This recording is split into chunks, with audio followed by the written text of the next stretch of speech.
Bueno, entonces, la primera parte de la clase de hoy es para presentarles lo que sería el marco conceptual de la dinámica molecular. ¿Mm? ¿Qué hacemos cuando hacemos dinámica molecular? ¿Y por qué eso que hacemos puede llegar a tener alguna utilidad? ¿Mm? Entonces, la idea básica de la dinámica molecular es que nosotros conocemos las ecuaciones de movimiento del sistema. Eso requiere que nosotros conozcamos las fuerzas entre las partículas del sistema y conocemos un estado inicial, ¿no? Dónde están las partículas, qué velocidad tienen, etc. Entonces, con esa información, eh, hacemos o simulamos la evolución temporal del sistema, vemos qué es lo que va pasando a medida que transcurre el tiempo, y finalmente hacemos estadística de los datos obtenidos mediante esa evolución temporal y obtenemos diferentes propiedades del sistema. El problema con esta idea básica es que no es tan fácil de realizar. Porque, por ejemplo, cuando vemos, bueno, las ecuaciones de movimiento del sistema, ¿y cuáles son las ecuaciones de movimiento del sistema? Vamos a usar mecánica cuántica, vamos a usar mecánica clásica, vamos a usar una dinámica de Langevin. ¿Qué tipo de simulación o qué tipo de ecuación de movimiento vamos a utilizar para simular la evolución temporal del sistema? ¿Qué es lo más exacto y qué es lo que es posible? Bueno, además también pasa que a veces las ecuaciones de movimiento pueden ser caóticas, entonces, ¿qué también puedo simular o conocer, o con qué precisión puedo conocer la evolución temporal del sistema? Y respecto de las fuerzas, ¿conocemos con precisión las fuerzas de interacción entre las partículas de un sistema termodinámico? ¿Conozco bien el estado inicial? Bueno, la respuesta es que todos estos son problemas y son desafíos, y en esta primera parte de la presentación voy a ir tratando de contar cada uno de ellos.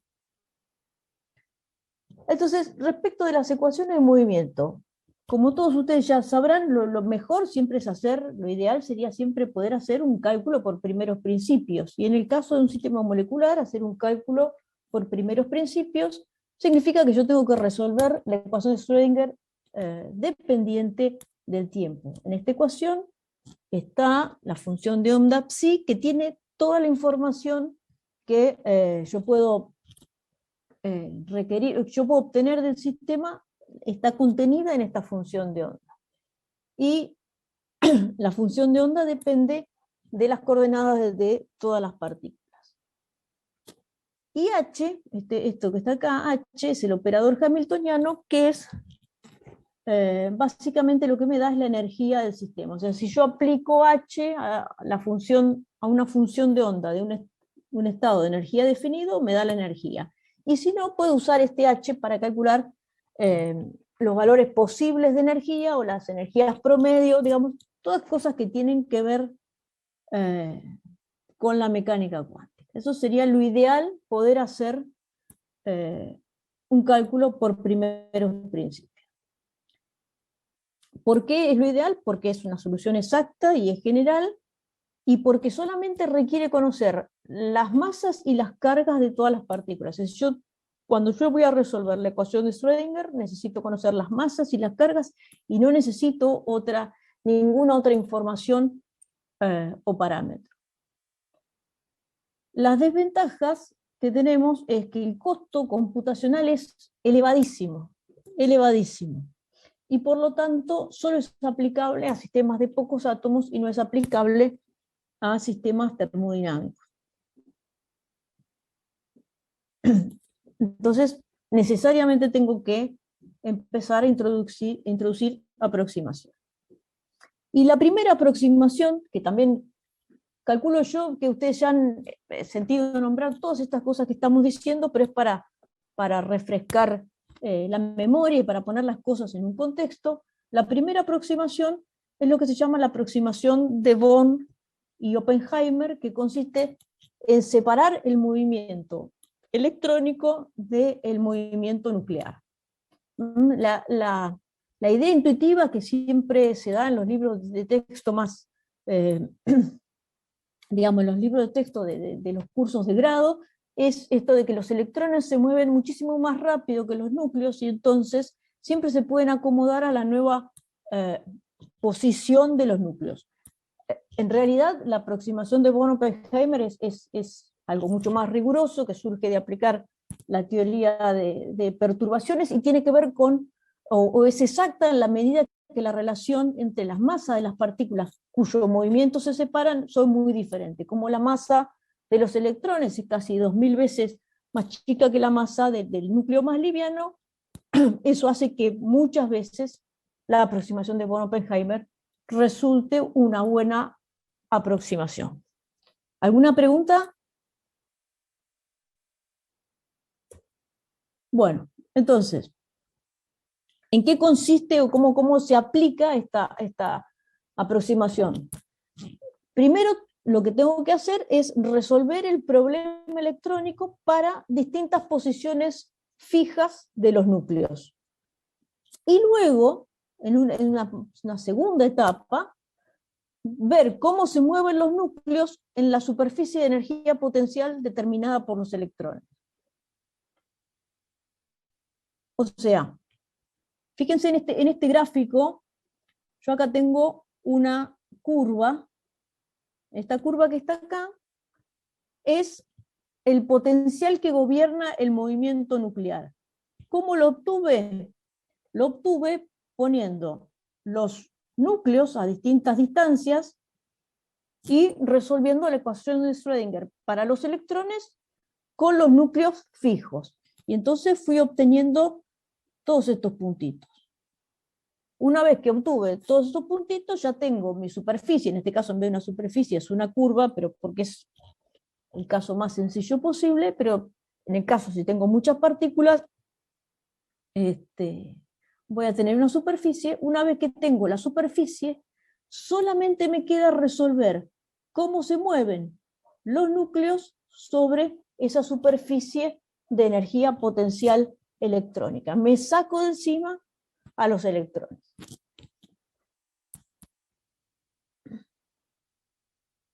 Bueno, ¿cuáles son las limitaciones que surgen por aplicar la aproximación de Born-Oppenheimer? Bueno, claramente es que no puedo estudiar ningún proceso que sea no adiabático, o sea, no puedo estudiar procesos en los que un sistema salta de un nivel de energía a otro. En general, en lo que nosotros estudiamos de sistemas biológicos, esto no es muy relevante, digamos, no pasa tanto, pero sí es relevante, digamos, cuando tengo superficies de energía potencial que se cruzan en un punto, ahí la probabilidad que ocurra el pasaje de una superficie a otra es muy elevada, y entonces, bueno, no puedo usar la aproximación de Born-Oppenheimer. Muy bien, esa es la primera aproximación. Ahora, la segunda aproximación que vamos a utilizar es las leyes de Newton. O sea, aplico Born-Oppenheimer y después tendría que aplicar mecánica cuántica para el movimiento de los núcleos. En lugar de esto, voy a aplicar mecánica clásica para el movimiento de los núcleos. Esa es la aproximación número 2. O sea, en lugar de esta ecuación, voy a tener la famosa segunda ley de Newton, la fuerza es igual a la masa por la aceleración. En la fuerza la vamos a calcular como menos la derivada parcial del potencial respecto de la coordenada dada. O sea, la fuerza en la partícula I en la dirección X es menos la derivada parcial del potencial respecto de la coordenada X de la partícula I. Y esto es igual a la masa por la aceleración, que es la derivada segunda de xy respecto de t. La segunda ley de Newton. Tengan en cuenta igual, ahora lo vamos a ver cuando veamos propagación, que no hay una ecuación, sino que hay una ecuación como esta para cada coordenada cartesiana de cada partícula del sistema. O sea, tengo 3n ecuaciones. Bueno, ¿qué problemas o qué limitaciones surgen por utilizar la mecánica clásica? La principal diferencia entre la mecánica clásica y la cuántica es justamente la cuantización de la energía. Y en general pasa que esa cuantización pasa desapercibida si los cuantos son pequeños en relación con las cantidades consideradas. O sea, eso es algo general, es lo mismo que pasa si yo puedo considerar, no sé, cualquier ingeniero les va a decir, consideran el agua como un fluido continuo, y el fluido ese no es continuo, sabemos que no es continuo, que está formado por corpúsculos, que son las moléculas de agua. Bueno, pero para las cantidades consideradas, que tienen un número muy grande de moléculas de agua, esa cuantización pasa desapercibida. Con los cuantos de energía pasa lo mismo. Con los cuantos de energía pasa lo mismo que con los cuantos de materia. Entonces, ¿qué energías tenemos que comparar? Tenemos, por un lado, cada movimiento molecular tiene un cuanto de energía asociado que está dado por la constante de Planck, h por nu, que es la frecuencia de ese movimiento. Y además, la mecánica estadística, la termodinámica estadística me dice que por cada grado de libertad yo tengo una energía térmica en promedio K sub B, donde K sub B es la constante de Boltzmann por la temperatura absoluta, K sub B por T. Entonces, esta es la energía térmica y esta es la energía, esta es la energía térmica promedio en un sistema clásico. Y esta es la energía cuántica. Entonces, el tratamiento clásico que yo voy a dar falla cuando la energía cuántica es mucho mayor que la energía térmica promedio.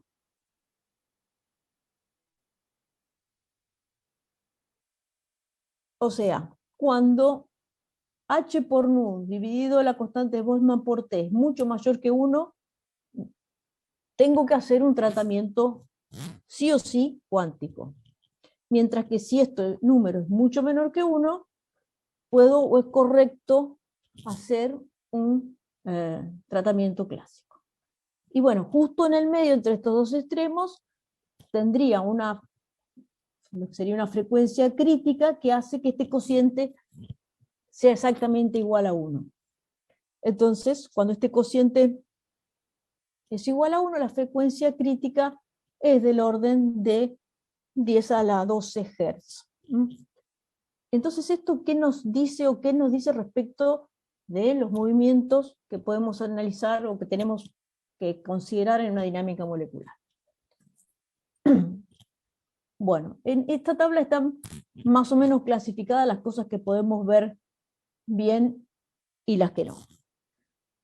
Todos los movimientos que tenemos en esta primera parte de la tabla que involucran estiramientos de enlaces o bendings, o sea, serían como doblamientos de enlace, tienen frecuencias que son muy grandes, y entonces hacen que tengan cuantos de energía muy grandes. Todos estos movimientos los voy a estar viendo mal. No puedo estudiar estas características usando una dinámica molecular. Estos los voy a estar simulando mal. O sea, si yo hago un enlace CH va a tener una energía promedio en un sistema clásico de KB por T, cuando en realidad tiene que tener H por nu, que es mucho mayor. Estas cosas las voy a estar viendo mal. Ahora, todos estos restos de los movimientos que están acá, como por ejemplo los movimientos estos de los anillos de los azúcares, los movimientos colectivos de los grupos de las proteínas, los RNA, el DNA, todas estas cosas están dentro del rango que puedo estudiar bien. Y hay también otros movimientos que son aún más lentos, que también en principio los puedo estudiar bien con mecánica clásica. Lo que puedo llegar a tener a veces es un problema en no llegar a simular los tiempos tan largos que tienen estos movimientos. ¿Alguna pregunta? Voy a tomar un mate porque se me está secando la boca de tanto hablar. ¿Ninguna duda? Hola, Job. Sí, Buenos días. buen día. Ahora que mencionas eso, me surge A ver si estoy bien pensar esto. Esto de ¿Sí? ver si es menor o mayor a uno sería una prueba que nosotros podemos realizar para saber qué modelo utilizar, ¿no? Dependiendo de nuestro sistema que queremos modelar. Claro, claro, lo que yo, acá básicamente el mensaje es que si vos tenés que estudiar eh, estiramientos, o sea, digamos, las frecuencias con que vibran las moléculas, por ejemplo, no podés hacer nada, no podés hacer un cálculo clásico, ¿no? No puedo calcular la energía con un método clásico, tenés que sí o sí ir a un método cuántico.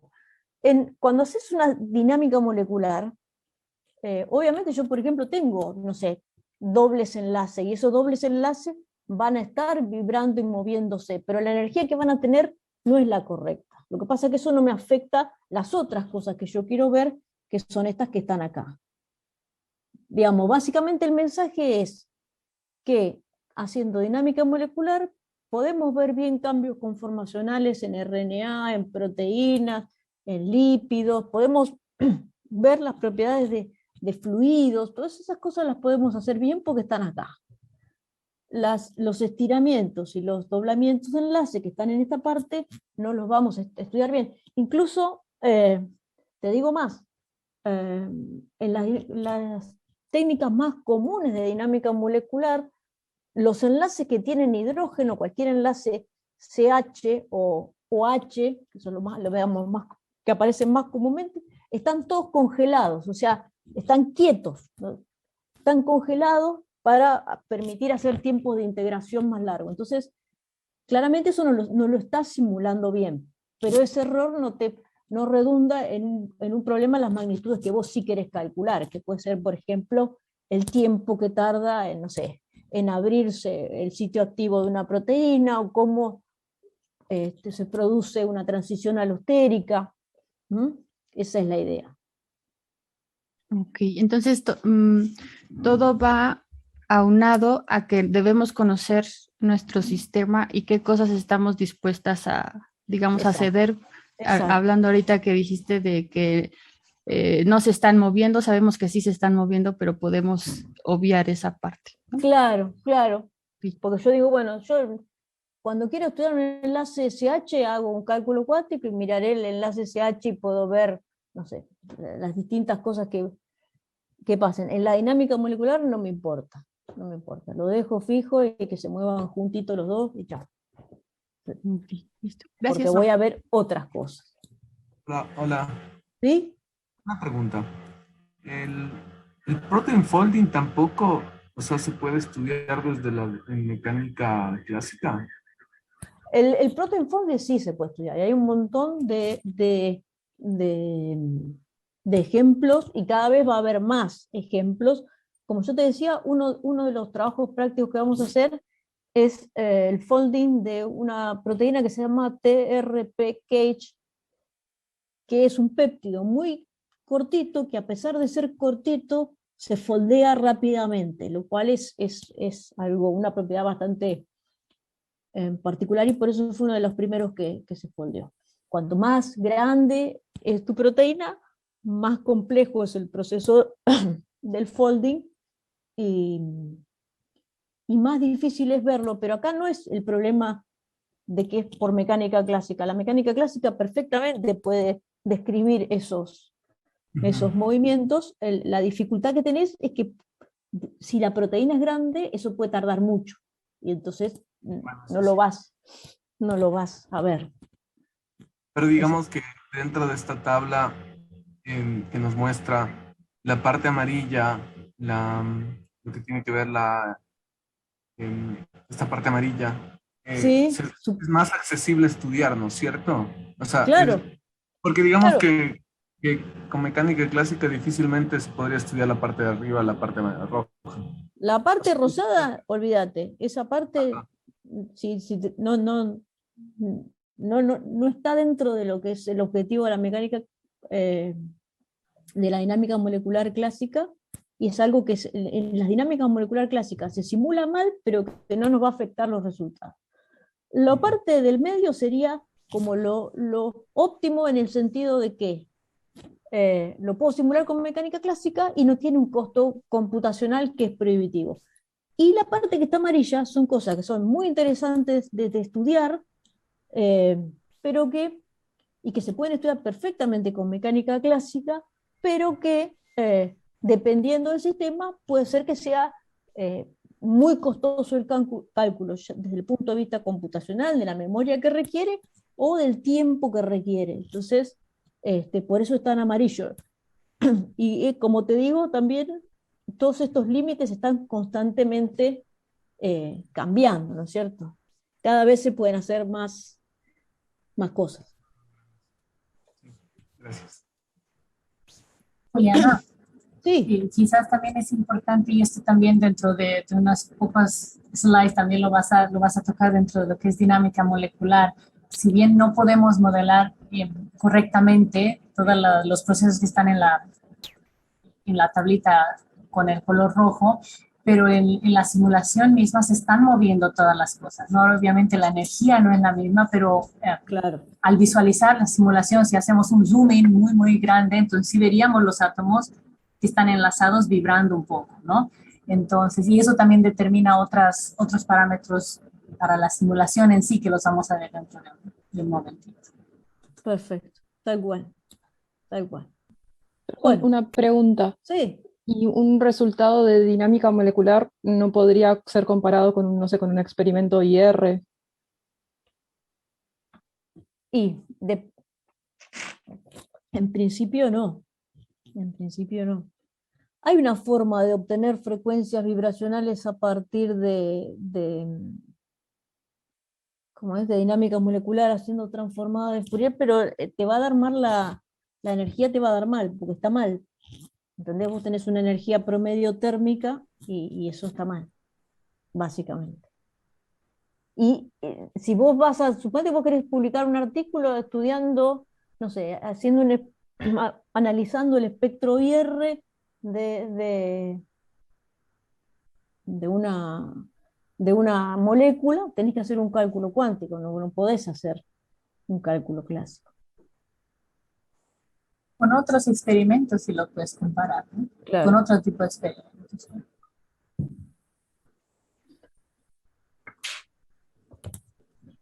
Gracias. Bueno.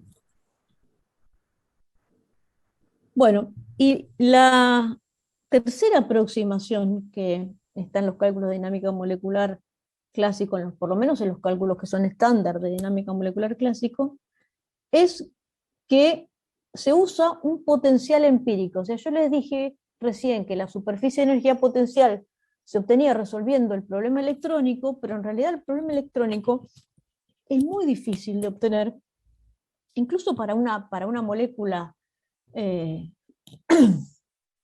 digamos, de un cierto número de átomos, es algo complejo. Imagínense para un sistema de dinámica molecular que tiene una enorme cantidad de átomos. Entonces, el problema electrónico nunca se resuelve verdaderamente con la ecuación de Schrödinger, sino que usamos un potencial empírico y eso es lo que llamamos los campos de fuerza. Entonces, en el campo de fuerza, por ejemplo, un enlace se simula con un potencial armónico en torno a una cierta posición de equilibrio, lo mismo con los bendings, o sea, con los doblamientos entre pares de enlaces adyacentes, las torsiones se simulan con potenciales periódicos, se simulan las interacciones no ligadas, o sea, las interacciones debidas a fuerzas de London y de intercambio con potenciales de Lennard-Jones, bueno, potenciales coulomicos, todo esto es parte de otra parte de la charla. Pero bueno, entonces esta es la tercera aproximación. ¿Y qué problemas podemos tener por utilizar los campos de fuerza? Bueno, esto es lo que estoy mostrando ahora, ya lo dije, me quedé hablando en la pantalla anterior y no lo pasé. ¿qué problemas puedo tener por usar un campo de fuerza?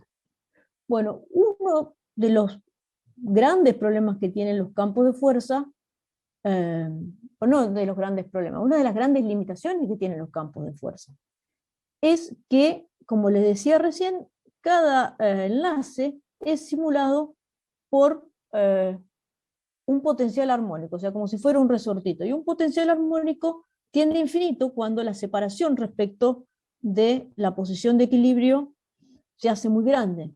Entonces, en un campo de fuerza no puedo describir reacciones químicas, porque un sistema que tiene un potencial armónico, un enlace que responde a la fórmula de un potencial armónico, nunca se puede disociar. Para que se pueda disociar, yo tengo que tener acá este cambio de curvatura como tiene, por ejemplo, el potencial de Morse. Entonces, con un campo de fuerza clásico de dinámica molecular, no puedo describir reacciones químicas. Otra gran limitación que tienen, o no sé si gran limitación, pero otra aproximación fuerte que tienen los campos de fuerza en dinámica molecular, es que no tienen en cuenta la polarización de las moléculas. Yo tengo una molécula, bueno, esto lo vamos a ver después bien con más detalle, pero básicamente a cada átomo de la molécula se le asigna una carga parcial, y esa carga parcial va a ser la misma durante toda la simulación. Entonces eso significa que mi molécula no responde a los cambios del entorno. Acá tienen en este GIF, lo que se muestra es cómo, por ejemplo, se distorsiona, en forma cualitativa, ¿no? Pero cómo se distorsiona en la nube electrónica cuando tengo una transferencia de hidrógeno entre los átomos pesados. Esta distorsión de la nube electrónica debería corresponderse con una modificación de las cargas parciales sobre cada átomo, y eso en una dinámica molecular clásica que se hace con un campo de fuerza estándar no va a suceder. Digamos, voy a tener siempre las mismas cargas parciales. Entonces esa es otra limitación importante.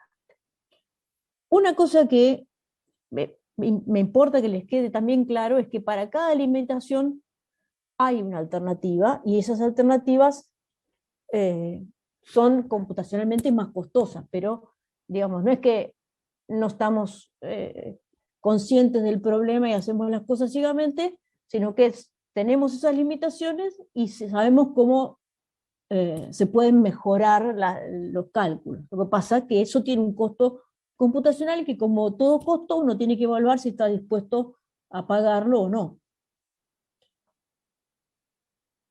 Entonces, el resumen: en una dinámica molecular estándar vamos a considerar que las partículas de mi sistema son los átomos, todos los átomos. Me olvido de sus electrones, solamente las masas de los átomos. Las interacciones entre las partículas las vamos a calcular con un potencial aproximado, que es el campo de fuerza, y vamos a seguir su evolución temporal de acuerdo a las leyes de Newton, como vamos a ver en un ratito, levemente modificadas bueno, las leyes de Newton. Vamos a dejar por ahora las leyes. ¿Alguna duda, alguna pregunta? Sí, quería consultar Sí. como modo para a ver si entendí bien. Entonces, en base a los tiempos, con el cuadro que vimos de los tiempos de escala, Sí. perdón, las escalas temporales, nosotros vamos a introducir una perturbación al sistema, y según qué tipo de perturbaciones, en qué escala temporal la vamos a parar, y en base a eso, qué tipo de cálculo vamos a realizar. No te entendí lo de la perturbación. Nosotros acá, cuando hacemos dinámica molecular clásica, hay ciertos tipos de situaciones que no las puedes estudiar. Eso es Claro, eso es pero así. me supongo, por ejemplo, si tuviese, no sé, una molécula de ADN o una proteína, Sí. y quiero ver cómo interacciona con otro cuerpo, con un, con un clúster o con una molécula en particular. ¿Cómo yo introduzco al sistema esa información? Bueno, vos lo que vas a tener, pongamos un ejemplo. Vos tenés una molécula de ADN que interacciona con qué lo querés hacer interaccionar. No sé, por ejemplo, un caso de un sistema que estamos estudiando nosotros. Tenemos un ARN que agarra proteínas, ¿no? Y agarra el cacho de ADN que tenemos nosotros, agarra 3 dímeros de una proteína. Bueno, cuando hago las simulaciones, yo tengo todos los átomos de ese ARN, los átomos de la proteína o de las proteínas, porque son 3 dímeros, y además tengo un montón de átomos de agua, ¿no es cierto? Porque simulamos eso en agua, y además tengo iones que están en la solución, y entonces todos esos son mis átomos, en realidad son las masas que están en ciertos puntos, ¿no es cierto? Eso es las partículas. Después tengo las interacciones entre ellas, que esto lo va a dar Viviana en la clase que viene, cómo yo le digo a mi programa qué átomos están unidos por un enlace covalente, qué átomos no, etc. Eso se llama la topología del sistema. Eso es una información que vos le tenés que dar. Tengo estas masas que interaccionan de esta manera, y entonces una vez que hice eso, puedo hacer la evolución temporal. Buenísimo. ¿Está? Genial. Sí, era esa última parte. Gracias. Ahí está.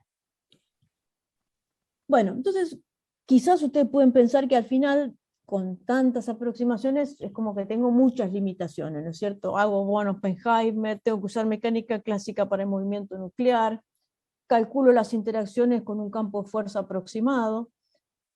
Estas cosas las vamos a ver ahora, pero las trayectorias las voy a obtener por integración numérica, y además las trayectorias son caóticas. Esto, ya les digo, estos 4 y 5 están adelantados porque los voy a dar un cachito dentro de un ratito, pero son como muchas limitaciones. Entonces uno puede decir, bueno, ¿y por qué sirve hacer una dinámica molecular?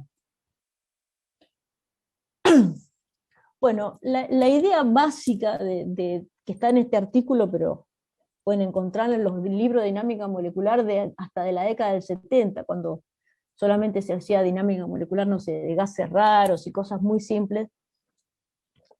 ¿Por qué funciona o por qué es útil la dinámica molecular?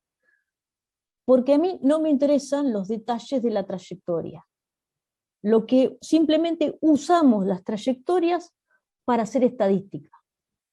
Entonces, si yo le pifio en un montón de detalles, mientras sean detalles, obviamente no es grave, lo importante es que me sirvan para obtener una muestra significativa del comportamiento del sistema. Y por último, para terminar con esta primera parte de la presentación, una cosa que es muy importante en dinámica molecular es la hipótesis ergódica. Cuando, no sé si ustedes recuerdan o han visto en termodinámica estadística, el valor en promedio de una magnitud, acá puse A puede ser la energía interna, puede ser la energía libre, puede ser cualquier propiedad mecánica del sistema. A, que depende de Q y P. Q son las coordenadas de todas las partículas del sistema, y P son todos los momentos de las partículas del sistema, o sea, las masas por las velocidades del sistema de las partículas. Entonces, el valor promedio de la magnitud o de mecánica que yo puedo medir, digamos, que es lo que yo voy a medir cuando mido, por ejemplo, la energía interna de un sistema, ¿cómo se calcula de acuerdo a qué me dice la termodinámica estadística? Tenés que hacer el valor promedio de A multiplicando A para cada Q y P por la probabilidad de tener ese Q y P, que esa probabilidad está dada por este factor que está acá. O sea, la densidad de probabilidad por diferencial de Q por diferencial de P. Todo esto, que yo sé que es un poco más, para ir un poco más complejo, lo voy a desarrollar mucho más cuando venga la clase de energía libre. Esta densidad de probabilidad tiene esta forma que está acá. O sea, depende del exponencial de menos la energía sobre kT. Esto es lo que me dice la mecánica estadística. Ahora, ¿qué me dice la hipótesis ergódica? O vamos a ver, primero, ¿cómo haría yo para calcular A promedio de acuerdo con esta ecuación? De acuerdo con esta ecuación, yo tengo que sortear los valores de Q y de P de acuerdo a esta densidad de probabilidad. Y para cada Q y P que salió sorteado, calcular A. Y después hacer el promedio entre todos los A que muestré. Muestré, no sé cómo se dice. Bueno, ¿cómo o en qué se basa la hipótesis ergódica? En que yo puedo calcular el valor promedio de A viendo cómo va cambiando A lo largo del tiempo y haciendo un promedio. O sea, la integral entre 0 y t de A de t dividido el tiempo en el que hice la simulación. O sea, puedo calcular el promedio, ya sea conociendo los valores de la densidad de probabilidad, o puedo calcular los promedios haciendo la evolución temporal del sistema y sacando el promedio entre los valores muestreados. La igualdad entre estas dos ecuaciones es lo que se conoce como la hipótesis ergódica, que también la pueden encontrar enunciada de otras maneras, pero a los fines prácticos la hipótesis ergódica es que estas dos ecuaciones me dan la misma información. Esta forma de obtener los valores de los parámetros termodinámicos es lo que se llama como método de Monte Carlo, donde yo voy haciendo un muestreo de acuerdo a la densidad de probabilidad ρ de Q y P, y esta forma de sacar los valores promedio es lo que hacemos en dinámica molecular. O sea, vemos la evolución del sistema y sacamos el valor promedio. Bien, creo que ahí terminó esta. ¿Alguna pregunta? ¿No? Bueno.